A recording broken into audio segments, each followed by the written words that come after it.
сүйінші менің жақсы адамдарым, сүйінші. Мен осы жолы кеше ғана 8-ші наурызбен әйелдер күнімен сіздерді құттықтамаймын. Оған өзімше талап қойдым. Осы жолы жаңаша, қазақша, қысқа, нұсқа, шынайы құттықтау болсын.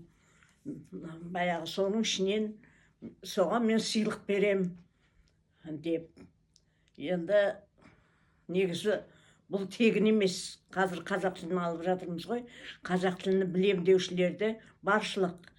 Бірақ соның ішінде құттықтағанның өзінде мен бар ғой, трафарет, анау көшірме, жаттанды сөздер, штамповка. Оны жек көреді екен. Әркім өзінің ойындағысын айтса екен. Кішкене басқарақ, анау ради галочки. Белгі үшін тек бақытты болыңыз, құттықтаймын деген, енді ол да жарайды, ол да енді еске алу сияқты не ғой, назар аударғанның белгісі ғой. Дегенменен қазақша аса жақсы білетін адамдар қиналмай соны нағыз қазақша айтсын, кішкене ойлансын дегенім ғой. Содан кейін кішкене менің еркелеуге қақым бар ғой. Картаяғымда бір бала дейді. Мен де бала ұқсап еркелеп тыңдағым келді. Сосын мені мақтаңдар деген жоқ. Жалпы әйелдерді солай мақтайық деп. Менің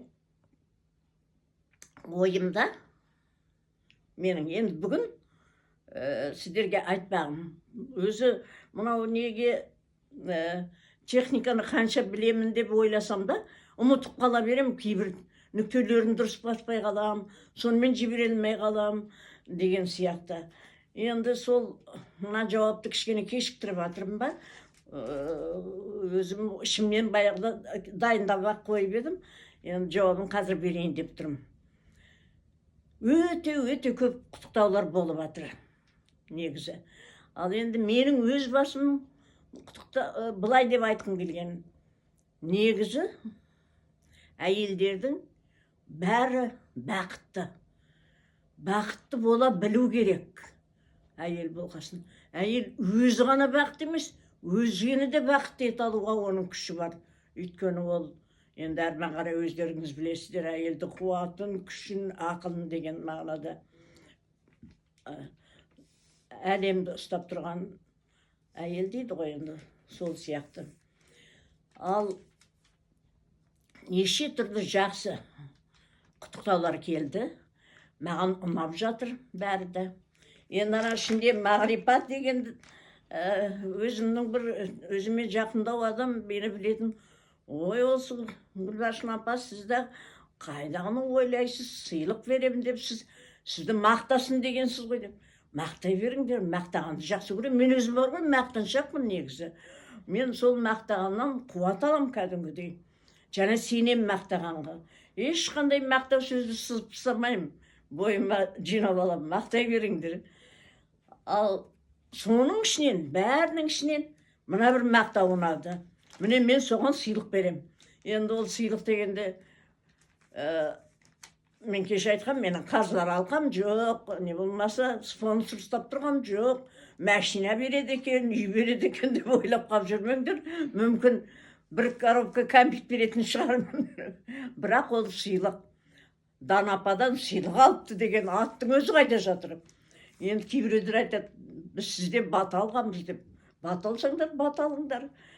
Адамдар бір-біріне тілек тілеп жүрсе, ол жақсы ғой. Ал маған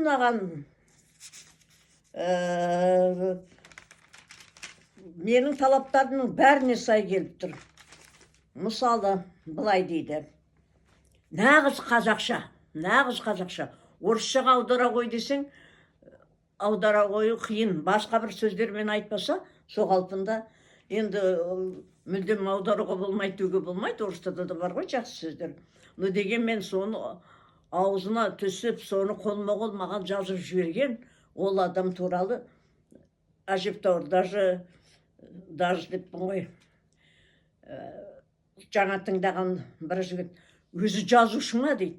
Жоқ, жазушы да емес, қарапайым бала өсіріп отырған ана, бірақ сөздері осындай. Міне осындай кісілерді мен қазақша біледі деп ойлаймын.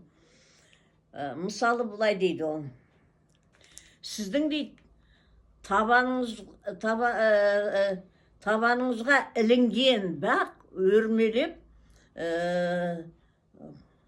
басыңызға бақыт болып қонған әйелсіз дейді. Жарайды, дұрыс. Өзі негізінде әрбір нәрсе табаннан ақыры ғана келеді ғой. Ол содан кейін қалып қояды, бір жерде итеріп жібересің, не ұнамай ол қашып кетеді. Ал енді соны өрмелетіп басыма қондырып алсам, соны дұрыс дедім, мен бақыттымын шынында да. Сондай табаныма келген бақты көтеріп алғам ғой, оны мойындадым. Енді осыдан артық қысқа бола ма, осыдан артық нұсқа бола ма, осыдан артық үлкен мағына бола ма? Мен бақыттымын, бақыттым. Сосын осы жасыңызға дейін дейді бір қызығы, осы жасыңызға дейін бөркіңіздің төбесіне таққан үкіңізді қисайтпаған қайсар, батыл, әр істің байыбына бара беретін ер жүрек әйелсіз дейді. Ол да жақсы. Шынымен мен соғысшында тусам, мен неге қайсар болмаймын, мен неге батыр болмаймын. Содан кейін маған өзі баяғыдан айтатын, бөркің сондай жақсы киінесің үлгіде деп, өзі кішкентай күнімнен солай шешем істі жақсы тікті. Өзімді, әкемде сондай хабары бар жаңалықтардан барлығынан. Дұрыс киінген жақсы көреміз. Біз 9 болсақ та жүрген ортамызда көзге түсіп, көзге түсу деген енді елеусіз қалмай, мына кісілер кім деген сияқты, іші сырты бәрі сай ма екен дегендей жүретін адамдар. Сондай семьядан, сондай отбасынан шыққанбыз. Оны да қабылдадым. Бұл да қысқа жазылған деп есептеймін, бірақ қысқа болса да бұл жерде үлкен мағына бар. Алдыңызға қойған мақсатқа жету үшін дейді. Алдыңызға қойған мақсатқа жету үшін тәуекелге келгенде тау бұзатын толағайсыз дейді. Шыныменен солай. Өзім апарып нәзік болып жүрсем де, орыстардың ортасында таласып, тармасып, мынау жер болмайды, анау жоқ демеймін. Осы сондай жолмен жүрген адаммын. Енді оған сенесіздер менің көргенім. Мен енді 85-темін ғой. Енді 85-ке келуге бір 3-4 ай қалды. Сондықтан тәуекелге келгенде шында тауға баратын толағайдың дәл өзімін. Оны да қабылдадым, ешқайсысын сызып түрім жоқ. Осы мінезіңіз дейді, маған ұнайды дейді. Ұнаса тіпті жақсы. Өйткені біреулер қорқақ, анаған нетсе, ой, оған анау керек қой, мынаған барса, оған мынау керек қой деп қорқып тұрады. Ал мен аса қорқа қоймаймын. Қорқудың бәрінен өткен шығарым, қорққан шығарым. Дәл қазір ештемеден қорқпаймын. Ал енді кісі, мына қысқа деген сөздерім бәрі қысқа шығып жатыр. Осының бәрі қысқалыққа жатады. Бірақ әрқайсының үлкен мағынадары бар. Толағай деген жақсы сөз ғой. Қазіргі заманда міне жаңалықтан да хабары күшті. Қандай тамаша келтірген. Қазіргі заманда дейді, адам дегеніне жетем десе, бар мүмкіндік бар дейді. Шынында да өзіңе бір мақсат қойып, соған жетем десең, мүмкіндік бар. Бар. Соған миыңды жеткіз, ерінбе, біліміңді жеткіз, білім әсіресе. Сондықтан сол өркениет көшінен дейді, өркениет көші, жай көші емес, өркениет көші, интеллигент. Көшінен қалмай жүргеніңіз сізге Алланың сыйы дейді. Алланың берген баянды бақыты дейді. Сол өркениет көші. Қандай тамаша, содан қалмай жүрген Алланың берген бақыты. Шыныменен қалмай жүрім, қалғым келмейді да. Осыны бақыт деп білемін. Onu bayanды бақты екен, ұмытпаңыз деп қояды маған. Ұмытпаймын, неге ұмытамын мен? Қашанда сезінем өзімнің бақытты екенімді. Менің балаларым бар сездіретін, менің халқым бар, көршім бар, жүрген жерімде апа, сізге ұқсағымыз келеді. Апа, бата беріңізші деген маған қатты ұнайды. Сонда мен сезінем, мен жақсы екенмін ғой. Бата берсем берейін, менің жолымды берсін, жасымды берсін деп. Енді дейді мына жерде Алланың осы дүниеде, мынау тіпті ғажап.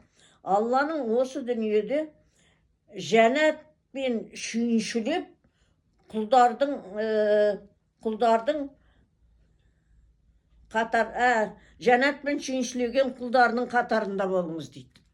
Алланың осы дүниеде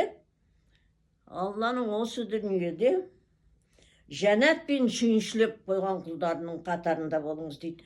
Мен мына кішкене шатасып жатқаным, жаңа ChatGPT сабақ берем деп, соны жазып, жанталасып, сабақтан шықтым.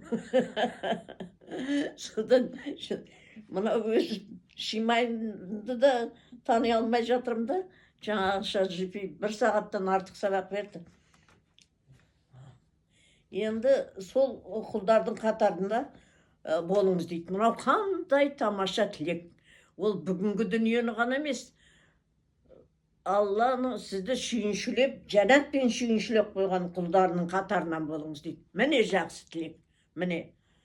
Ал Мағрипа болса айтады, 100-ге келіңіз дейді.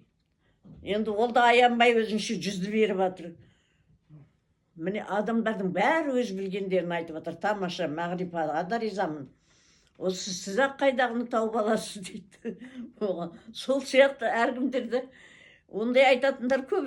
Жақсы, олардың бәрі мені жек көргендіктен емес, менімен сөйлескісі кеп, сөйлескендіктен айтып жатыр, өздері қуанып жатыр соған. Мен сізді жақсы көрем дейді.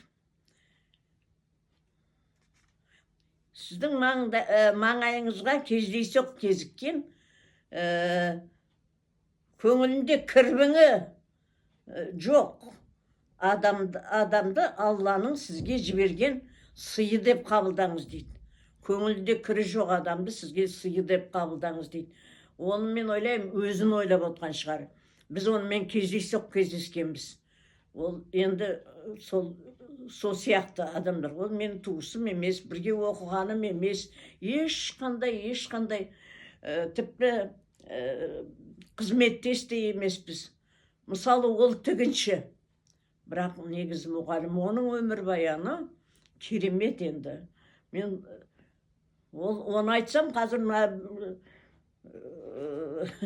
түніміз жетпейді.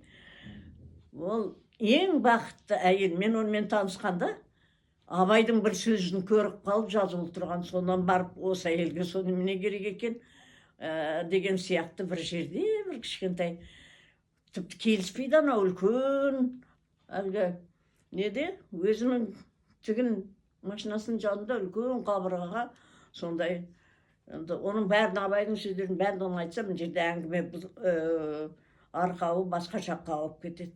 Сонда мен сол әйелге таң қалып қарап, білгім келген осының ішінде не бар деп. Тегін емес екен. Ол әйел керемет әйел екен. Сосын мен біраз барып оны ең бақытты әйел деп жазып, ол туралы телевидениеға түсірткіздім, барып түстік. Оның көп сондай жақсылықтары бар. Содан кейін ерекше еске сақтау қабілеті бар, балаларын жақсы тәрбиелеп отырғаны бар, өмірде көрген көп қиындықтары бар. Енді оның барлығы өз алдына бір тақырып емес, бәлен тақырып. Сондай әйел. Енді біз оны қазір өз заман солай ғой. Кездесіп тұрмаймыз. Ол Астананың бір шетінде, мен Астананың бір шетінде деген сияқты. Соны енді кеше осы тілекті жазып жіберіпті. Сосын звондадым, айттым, сен сыйлық алғың кеп тұр екен ғой. Мына десем, жоқ, о не нәрсе дейді. Көрген де жоқ екен. Өйткені көрмей қалуы да мүмкін. Ол өзі сондай үйде де бос отырмайтын кісі. В общем, енді керемет. Маған ол қаншама қуат берді. Маған ол керек. Сол ойыма түскеннің өзінде мен жанып, қуаттанып шыға келем. Адамдардың бәрі сондай болса. Соныменен Алланың сыйы деп білем. Сіздер де маған берген Алланың сыйысыздар. Қалай айтсаңыздар да мені көріп, танып, біліп, анадай қызыл киіп жүргенсіз. Не болмаса, сол жерде сізден бата алып едік деп қарап жүрген ер адам болсын, жігіттер, қыздар, барлықтары да менің жақсы адамдарым. Мен бақыттымын. Соныменен сіздерге берген әлгі құттықтамайын деген құттықтауым осы. Міне, мына менен сыйлық алатын кісі аты Тұрсын. Аты Тұрсын. Екі жігіт, әдемі жігіт баласы бар, екі әдемі қызы бар, бәрі де үлкен қызметкер. Ал мен онымен танысқанда үлкені бірінші оқиды, қалғанның бәрі одан кіші болатын. Енді ол кісілерді өзі бір бөлек. Сол, дұрыстап, шаршап тұрып, дұрыстап сөйлей алдым ба, сөйлей алмай алдым ба, әлгі. Бірақ әңгімем қызықты. Ал сіздер аман болыңыздар, бәріңізді бақыттысыздар. Сол бақытты өздеріңіз іштеріңізге тығып қойдыңыздар, іштеріңізден іздеңіздер, басқа жерден емес. Содан кейін бақытты көре біліңіздер, бақытты болуды біле біліңіздер.